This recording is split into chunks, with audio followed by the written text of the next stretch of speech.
บายดีสวัสดีครับพ่อแม่พี่น้องสู่ทุกคนทางฝั่งไทยฝั่งลาวพี่น้องตอนนี้บ่กล้องอยู่ร้านค้าพี่น้องร้านเซียวของบ่กล้องเนาะร้านหมูของบ่กล้องพี่น้องพี่น้องเห็นร้านค้าข้างหลังบ่กล้องบ่ก็มีขายหลายๆอย่างพี่น้องของอยู่ของกินเนาะแล้วก็ของใช้ต่างๆนานาที่นำเข้าจากแต่ละประเทศมีเบิดนะมีของไทยของเวียดของจีนของกัมพูชา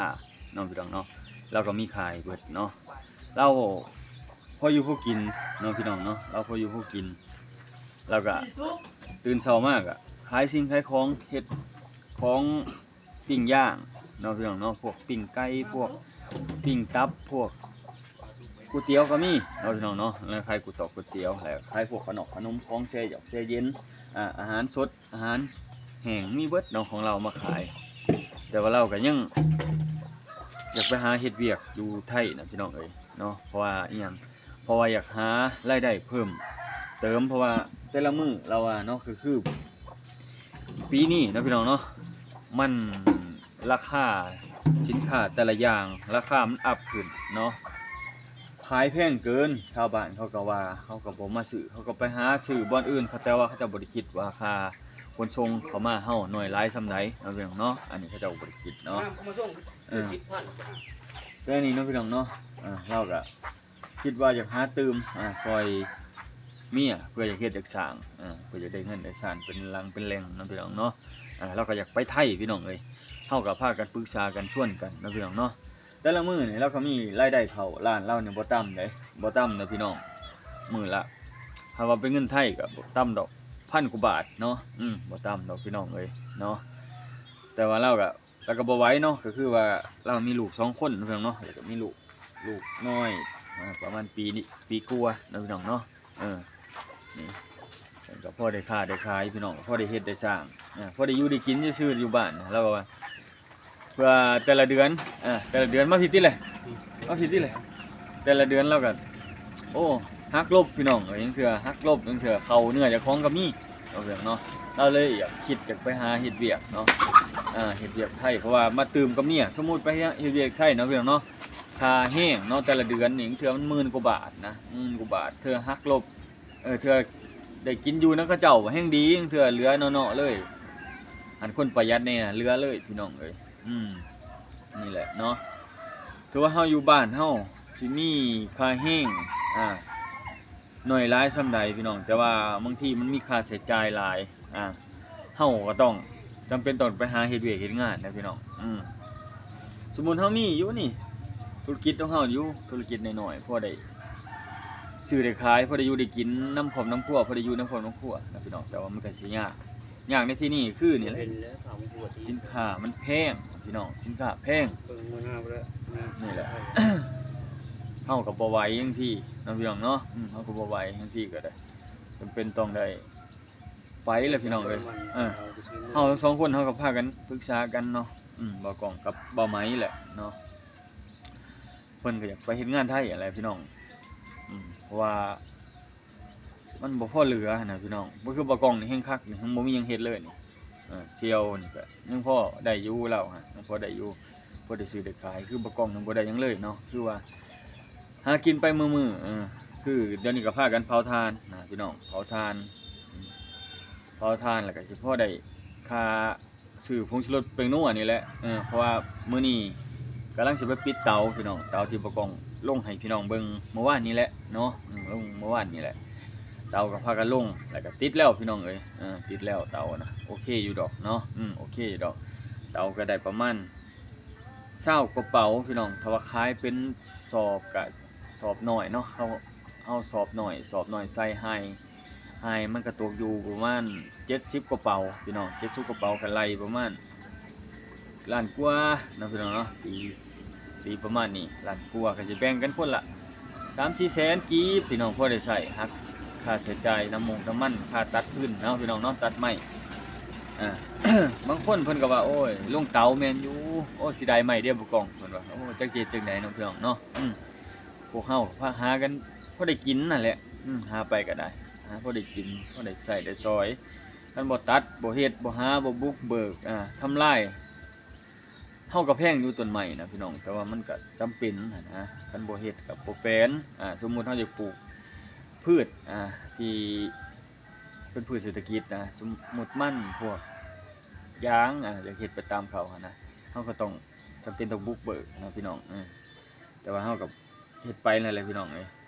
แต่ว่าเฮาก็จังทาอยู่พี่น้องทาแล้วเข้าแล้วหน้านี่แหละคือบ่ก่อนก็ทาดูเชียวนี่ก็ทากันเนาะแล้วเข้าแล้วน้ำเพราะมื้อนี้ก็บ่มีไผเฮ็ดนี่คันบ่ได้เฮ็ดแล้วบัดนี้สิเอาข้าวใส่แล้วกินนะพี่น้องถ้าไปซื้อสมมุติราคามันแพงเด้พี่น่ะสมมุติเพราะว่าปีนี้เบิ่งช่วงมันแล้งพี่น้องข้าวคงสิบ่หลายปีกายนี่ข้าวหลายพี่น้องข้าวหน้านู่นก็ได้ข้าวหน้าลุงก็ได้เนาะปีกายนี่นะเขาเจ้าก็พากันเลยดรอปราคาลงเนาะราคาข้าวเลยลงอยู่ในร้านมันเลยอั้นเนาะพี่น้องเนาะข้าวเลยราคาถูกเนาะปีกายนี่ปีนี้มันแล้งเนาะปีนี้มันแล้งข้าวหน้าลุงน่ะสิได้เนาะข้าวก็สิแพงข้าวก็สิมีน้ำหนักสมมุตินะพี่น้องแต่ละปีถ้าเป็นลักษณะแบบนี้ถ้าผลบ่ดีตอนหัวปีน่ะข้าวหน้าลุงสิได้เพราะผลมันน้อยนะพี่น้อง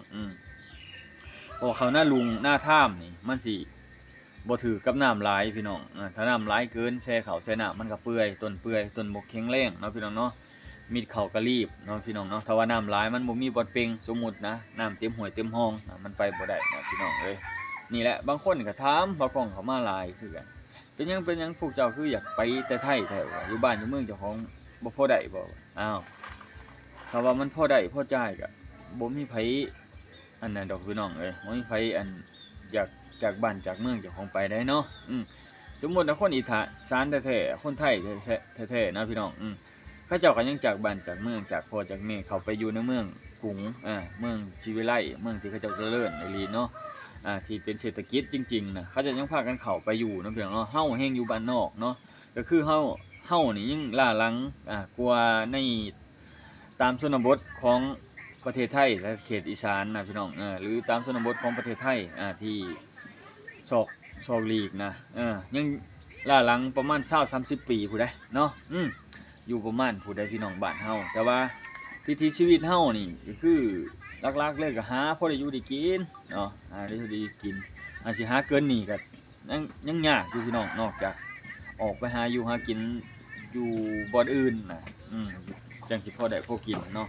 นี่แหละบ้านเฮากับเข้าดงเข้าป่าไปไร่ไปนาไปสวนนี่พี่น้องพาลงทงก็ไปหาขุดกบขุดเขียดขุดกระปอกกระปูเป็นซั่นแหละไปยามฝนตกอ่ะกลางค่ำกลางคืนไปหาไต่กบไต่เขียดนะพอได้พยายามฝนตกมากขึ้นภูขึ้นผาเข้าป่าหาสัตว์ป่ากระหอกกระเตแบบว่าเนาะหาเห็ดหาหอนพอได้กินหาหน่อหมอกหน่อไม้เนาะพี่น้องเนาะแต่ว่าสิพ่อเฮ็ดพ่อขายเนี่ยบ่ค่อยมีปานใดพี่น้องก็คือต่างคนต่างหาอยู่หากินไปมันถ้าได้พ่อได้ขายแต่ว่ามันได้บ่หลายนะมันได้พอกระเทินอันสิออกไปขายก็ค่าน้ำมูกน้ำมันออกไปตัวเมืองอีกก็สิยากค่าน้ำมูกน้ำมันพี่น้องคือเดี๋ยวนี้มันแพงเด้น้ำมันลิตรนึงก็ตกอยู่50-60 บาทเนาะพี่น้องเนาะ50-60 บาทก็20-30 พันเนาะมันแพงพี่น้องน้ำมันแพงช่วงนี้เนาะมันขึ้นช่วงนึงนะพี่น้องที่ว่าทางเนี่ยเขาเจ้าต่อสู้กันเนาะสงครามนะพี่น้องเอ้ยเฮาก็บ่ได้ยุ่งไปเกี่ยวหยังกับเขาดอกเฮากับถ้าตั้งรับอย่างเดียวเนาะพี่น้องเนาะบ่กล้องก็อนุรักษ์เพื่อก้อยไว้อยู่สวนพุ่นแหละเนาะบ่ได้ทางเนาะเทื่อบ่มีข้าวมีน้ำกินเทื่อเขาเจ้าฆ่าเขาเจ้าแกงกันเนาะเอาพอสิได้กินเกลือกินกอยเนาะพี่น้องเนาะเว้าไปจังซั่นเนาะพอที่อยู่ยากได้บ้านเฮาพี่น้องเอ้ยอยู่อย่างในที่นี่คือแหละนี่มันก็พออยู่พอกินนี่แหละบางคนก็ต้องไปต้องมีล้นต้องไปเนาะพี่น้องเนาะ เอ้าในเฒ่าเข้ามาเลยสิไปหาเฮ็ดเด้หาเฮ็ดหานอหาเฮ็ดหานอหานอหาหยังเนาะแต่นี่ว่าอีกเข้าใจอีกเลยพี่น้องเอ้ยหาหน่อไม้นะพี่น้องเนาะทางนี้เขาจะเอิ้นหาหน่อไม้ นี่แหละพี่น้องเอ้ยบรรยากาศก็อบอ้าว